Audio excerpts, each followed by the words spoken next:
Hello বন্ধুরা, তো একটা ফুড জাল আটছিলাম। ফুড জালে একটা সাপ পড়েছে, জানি না এটা কি সাপ। তো আপনারা যদি জানেন একটু কমেন্ট করে জানাবেন এই সাপটা কি। সাপটা দেখাচ্ছি আমি। এই সাপটা, এটা তার মুখ।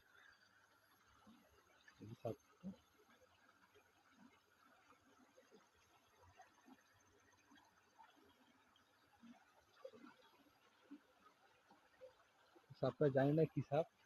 তো ফুড জালে আটকে গেছে, বেরোতে পারছে না। ফুড জালে আটকে গেছে, বেরোতে পারছে না সাপটা। দেখতে পাচ্ছ সাপটা এখনো জ্যান্ত আছে। সাপটা এখনো জ্যান্ত আছে। এই সাপ